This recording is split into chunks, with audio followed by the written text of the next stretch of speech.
Le 23 août 2010, le corps de Gareth Williams, 31 ans, a été retrouvé dans un sac de sport dans la baignoire de son appartement. D'abord vu comme un meurtre, la mort a ensuite été attribuée à Gareth, qui s'était enfermé seul dans le sac sans implication d'autrui. De nombreuses questions restent sans réponse, faisant de cette affaire l'une des plus étranges que j'ai rencontrées. Enquêtons. Si vous aimez les mystères d'Internet et les contenus généralement troublants, n'hésitez pas à vous abonner et à activer les notifications pour plus de contenus comme celui-ci. Si vous souhaitez soutenir la chaîne, vous pouvez devenir membre Ko-fi ou membre de la chaîne pour accéder à des vidéos non coupées et à d'autres avantages, ou vous pouvez me laisser un pourboire en cliquant sur le bouton « Merci » sous cette vidéo. Merci à celles qui y pensent.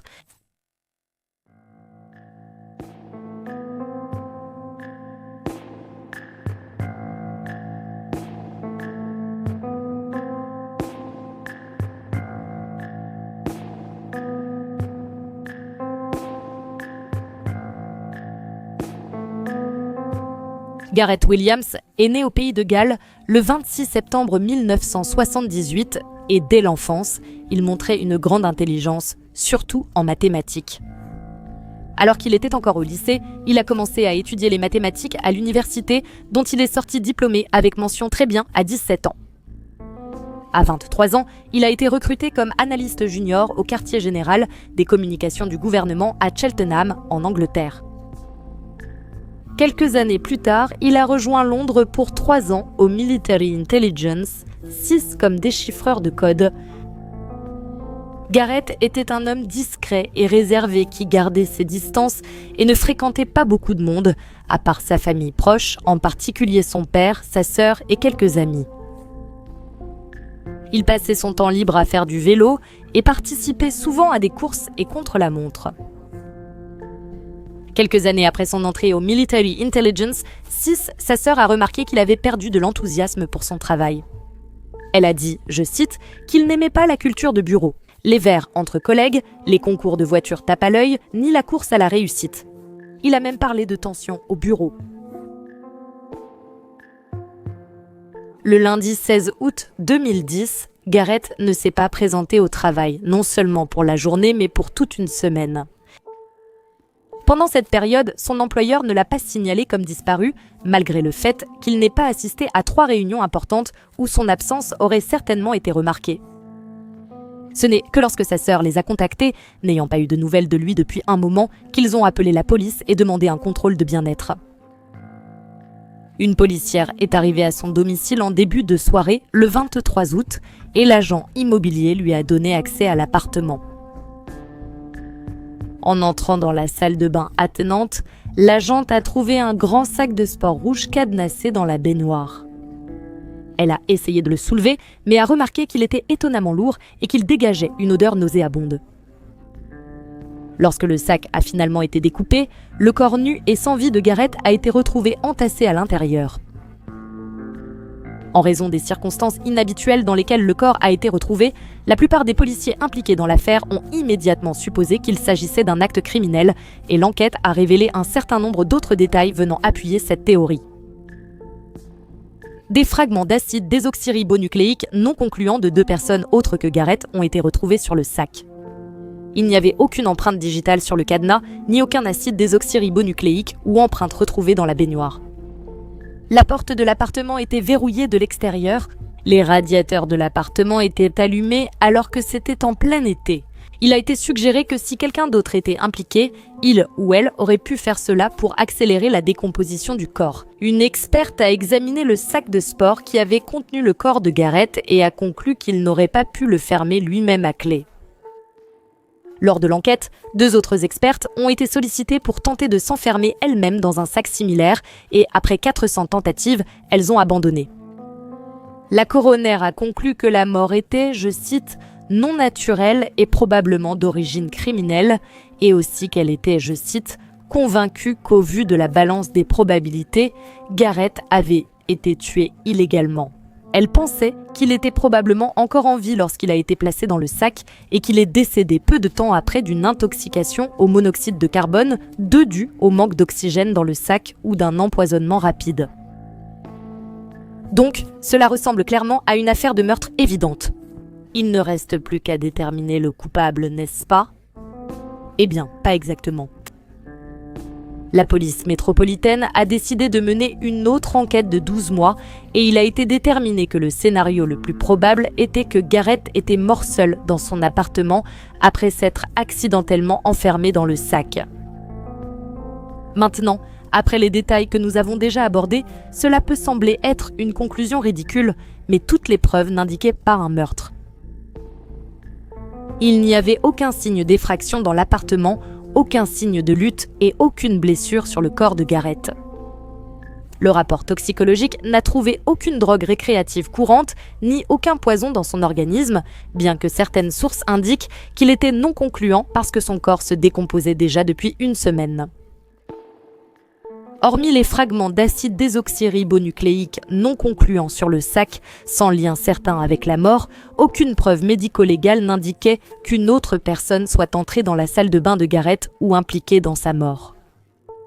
10 à 15 traces d'acide désoxyribonucléique non identifiées ont été retrouvées dans le reste de l'appartement. Cependant, il n'y avait aucune preuve d'un nettoyage en profondeur pour éliminer cet acide désoxyribonucléique. Cela peut sembler incroyable qu'il se soit enfermé lui-même dans le sac, mais ce serait aussi une méthode de meurtre extrêmement inhabituelle. Même en supposant que le coupable potentiel essayait de faire passer cela pour une mort accidentelle, il existe 1 million d'autres façons de procéder qui auraient semblé bien plus évidemment accidentelles. De plus, si vous doutez que Garrett ait pu se mettre lui-même dans le sac, il semble encore moins plausible que quelqu'un d'autre ait pu le forcer à y entrer, alors qu'il était vraisemblablement conscient et aurait essayé de se défendre. 2 experts n'ont pas réussi à s'enfermer dans le sac lors de l'enquête du coroner, malgré 400 tentatives. Plus tard, un sergent de l'armée à la retraite a publié une vidéo montrant qu'il parvenait à entrer et verrouiller ce même sac de l'intérieur, prouvant que cela reste possible, bien que difficile pour la plupart. Mais pourquoi Garrett aurait-il choisi de s'enfermer dans un sac? Il n'a pas été suggéré qu'il avait l'intention de mourir, mais personnellement, je n'y crois pas du tout. Ce serait une manière très étrange de partir. Je ne connais certainement pas d'autres morts volontaires qui seraient survenues parce que quelqu'un se serait enfermé dans un sac de voyage. Et puis, pourquoi serait-il nu? Une autre possibilité qui pourrait expliquer le fait qu'il soit nu, c'est qu'il s'agissait d'une sorte de fétichisme pour Garrett. La propriétaire de l'appartement qu'il avait loué à Cheltenham pendant 10 ans a en fait raconté à la police qu'une nuit, 3 ans avant sa mort, elle et son mari avaient entendu des cris venant de son appartement. En entrant, ils l'ont trouvé les mains attachées à la tête de lit. Ils ont rompu les liens, il disait vouloir voir s'il pouvait se libérer, mais elle et son mari pensaient que c'était très simple. L'enquête sur la mort de Garrett a également révélé qu'il passait parfois entre 30 minutes et 1 heure sur des sites de bondage, bien que la police ait précisé qu'il n'y avait aucune preuve suggérant qu'il était obsédé par le bondage et qu'aucun autre contenu pour adultes n'avait été trouvé.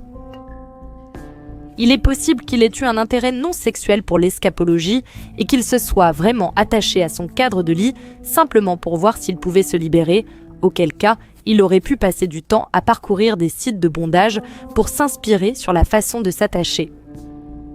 Si c'était le cas, il aurait pu vouloir s'enfermer dans le sac afin de se lancer le défi d'en sortir. Gardez à l'esprit que nous ne connaissons que 2 scénarios potentiels dans lesquels il aurait pu pratiquer l'escapologie. Il pourrait y en avoir 1000 autres dont nous ne saurons jamais rien parce qu'il a réussi à s'échapper. Quoi qu'il en soit, d'autres objets ont été retrouvés dans l'appartement de Garrett après sa mort et certains pensent qu'ils sont également liés à ses prétendus fétichismes, notamment environ 25 000 livres de vêtements féminins haut de gamme. En entrant pour vérifier le bien-être, l'officier a aussi remarqué une perruque aux longs cheveux et du rouge à lèvres. Garrett avait déjà vu des spectacles de drag queen et des billets pour un prochain show étaient dans son appartement. Cela a mené à des rumeurs selon lesquelles Garrett aimait aussi se travestir. Cependant, 2 de ses amis et sa sœur ont déclaré que les vêtements n'étaient pas pour lui et étaient probablement destinés à être offerts en cadeau.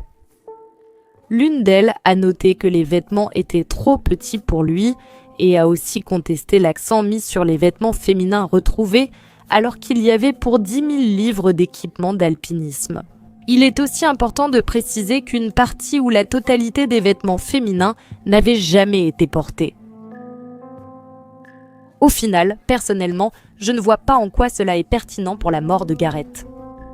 Je pense qu'il est probable que les vêtements étaient pour lui. 25 000 livres, c'est beaucoup à dépenser pour un cadeau aléatoire à quelqu'un, et une perruque est aussi un cadeau assez inhabituel pour une amie, à moins qu'elle ne souffre d'alopécie ou autre. Mais je n'ai trouvé aucune information suggérant que c'était le cas. Dans tous les cas, même si les vêtements étaient pour lui, cela n'explique rien sur sa mort. Je pourrais comprendre s'il était en drague quand son corps a été retrouvé, mais ce n'était pas le cas. Il était nu, sans maquillage ni rien sur lui selon les rapports. Le travestissement peut être un fétiche, mais pas toujours. Certains hommes aiment simplement porter ce qui est stéréotypiquement considéré comme des vêtements et du maquillage féminin. La plupart des drag queens ne se produisent pas pour le sexe, mais pour incarner un personnage. Il est possible que Garrett ait vu des spectacles de drague et ait voulu essayer. Même avec un fétichisme, on ne peut pas présumer qu'une personne attirée par le travestissement l'est aussi par le bondage ou des pratiques similaires. Honnêtement, cela paraît juste un détail insignifiant exploité par les tabloïds pour attirer des lecteurs. Quoi qu'il en soit, que ce soit pour une gratification sexuelle ou pour s'entraîner à l'escapologie, la conclusion officielle la plus récente est que la mort de Garrett était accidentelle et qu'il était le seul impliqué, ce qui signifie qu'il s'est mis lui-même dans le sac pour une raison quelconque et n'a pas pu en sortir. Mais tant de questions restent sans réponse. Pourquoi aurait-il allumé le chauffage en été ? Pourquoi la porte était-elle verrouillée de l'extérieur ? Peut-être la question la plus troublante, selon moi, pourquoi aucune empreinte digitale sur le cadenas ? Aucun gant n'a été retrouvé sur Garrett ni dans le sac, il aurait donc fermé le cadenas à main nue sans laisser d'empreinte. Comment cela est-il possible ? Le sac ne contenait ni ciseaux, ni couteaux, ni objets similaires. Garrett était un homme intelligent. S'il était entré dans le sac, il aurait sans doute anticipé le risque de ne pas pouvoir ressortir. Ce n'était pas comme la fois où il s'était attaché à son cadre de lit. Au moins, il avait alors une bonne réserve d'oxygène. S'enfermer dans un sac de sport sans aucune option de secours pour s'échapper semble vraiment être une idée stupide, surtout qu'il avait déjà dû être secouru lors d'une tentative précédente. Il aurait sûrement retenu la leçon. Je ne comprends pas pourquoi on ferait ça dans la baignoire. C'est plus logique s'il a été assassiné, car la baignoire serait facile à nettoyer et à effacer les traces, mais c'est un lieu étrange pour se retrouver enfermé dans un sac. Rappelez-vous qu'aucune empreinte digitale n'a été trouvée sur la baignoire et il n'est pas impossible que Garrett ait pu entrer dans le sac sans toucher les parois de la baignoire, mais cela paraît tout de même étrange. Aucune empreinte n'a été trouvée autour de la baignoire et Garrett ayant été retrouvé nu dans le sac, comment aurait-il pu y entrer sans laisser de traces ? Concernant sa nudité, s'il ne s'agissait pas de fétichisme, je ne vois aucune raison à cela sans implication d'autrui. Cependant, cela a plus de sens dans la théorie du meurtre. Peut-être que le coupable a pris ses vêtements pour les détruire au cas où il porterait de l'acide désoxyribonucléique qui pourrait l'incriminer. Certains avancent que la clé retrouvée dans le sac suggère un accident, mais je ne pense pas que cela change quoi que ce soit. Les cadenas sont souvent verrouillés sans clé. Vous n'avez besoin de la clé que pour l'ouvrir et d'après mon expérience, les cadenas qui accompagnent ce type de sac sont généralement fournis avec 2 jeux de clés. J'aimerais savoir s'ils ont vérifié s'il y avait 2 jeux de clés et si oui, si l'autre jeu a été retrouvé. Je pense vraiment qu'il est possible que Garrett ait été assassiné ailleurs avant d'être ramené chez lui. Cela expliquerait l'absence d'acide désoxyribonucléique et d'empreintes digitales dans la salle de bain, la porte d'entrée verrouillée de l'extérieur, ainsi que l'absence de signes d'effraction. Peut-être qu'il a été empoisonné avec une substance inhabituelle qui n'est généralement pas recherchée, puis placé dans le sac après sa mort. Forcer quelqu'un de vivant et conscient à entrer dans un sac serait très difficile, voire impossible. La seule chose qui me fait douter de cette théorie, c'est que quelqu'un aurait dû transporter le sac contenant son corps sans vie dans l'appartement et ce serait assez lourd. Je ne sais pas trop comment quelqu'un pourrait faire ça sans risquer d'éveiller les soupçons, mais il existe quelques cas de meurtriers ayant mis des corps dans des valises pour les transporter, donc c'est aussi une possibilité. Plusieurs théories évoquent la possibilité que Garrett ait été assassiné. En 2015, Boris Karpichkov, un transfuge russe et ancien agent du KGB, a été interviewé et a déclaré qu'il avait des sources en Russie qui lui avaient dit que Garrett avait été assassiné par le service de renseignement extérieur, le service de renseignement extérieur russe.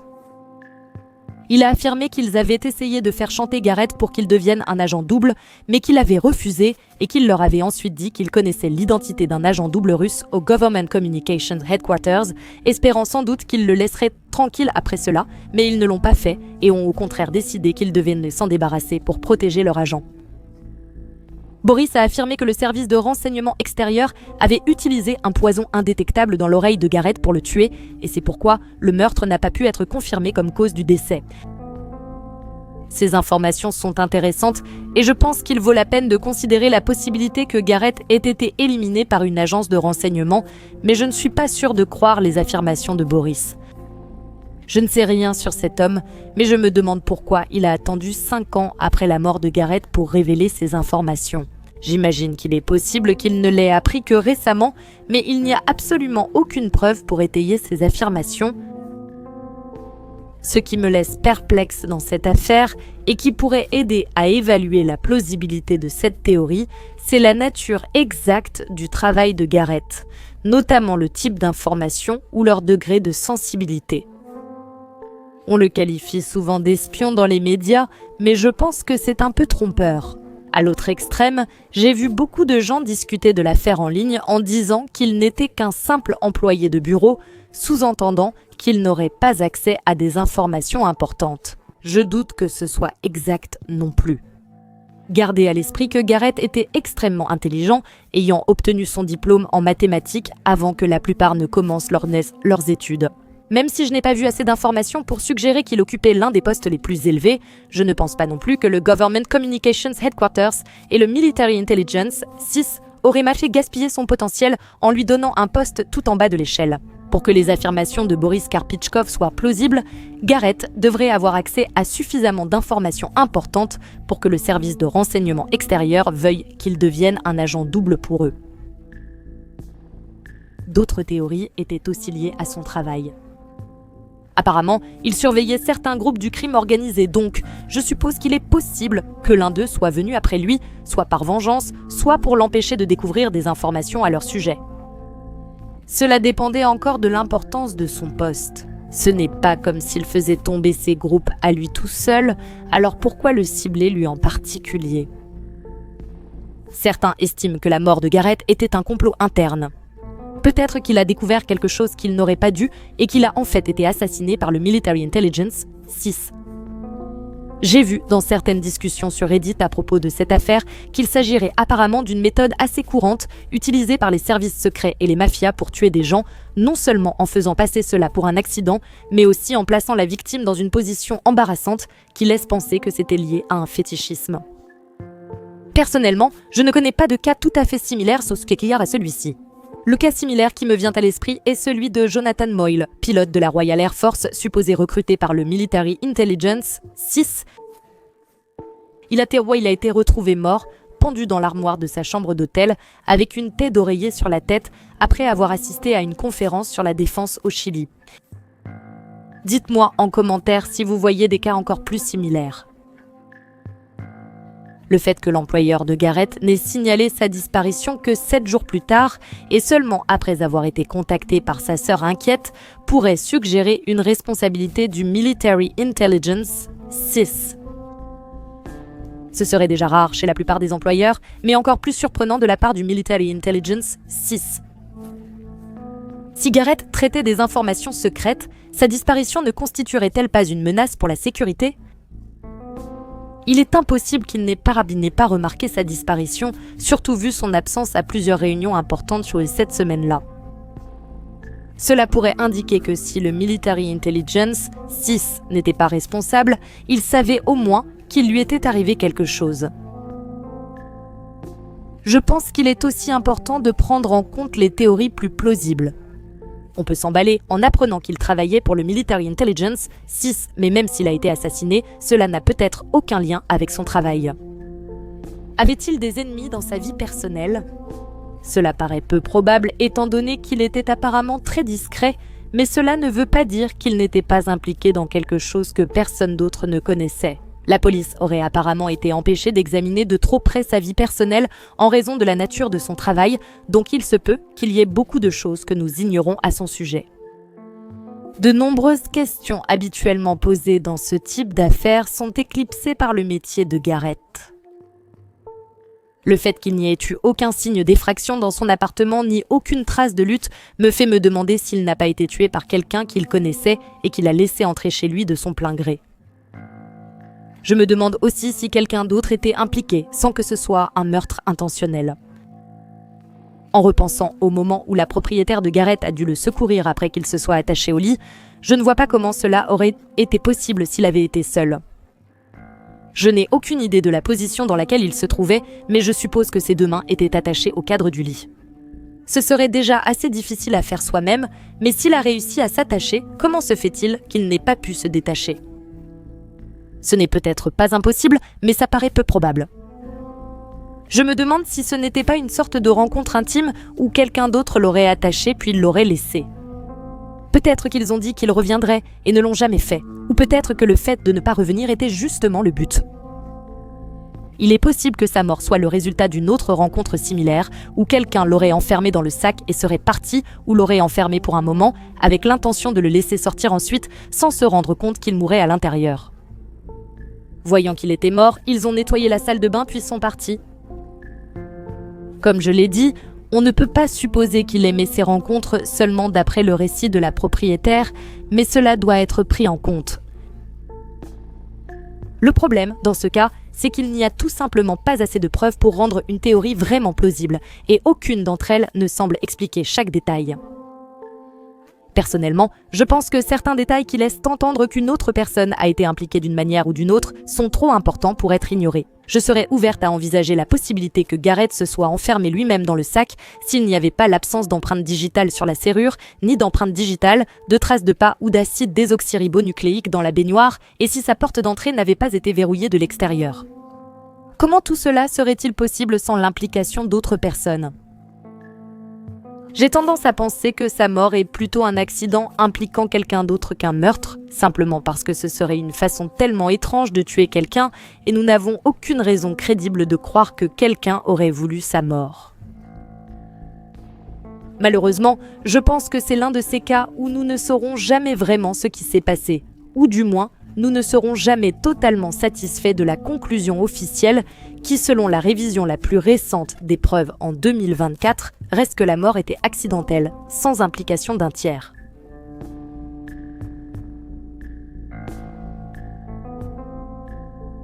Partagez vos avis, théories et les sujets à aborder dans une prochaine vidéo en commentaire. Si la vidéo vous a plu, aimez et abonnez-vous. Merci infiniment à mes membres Ko-fi et de la chaîne dont les noms s'affichent à l'écran. J'apprécie sincèrement votre soutien. Merci d'avoir regardé, à la prochaine vidéo.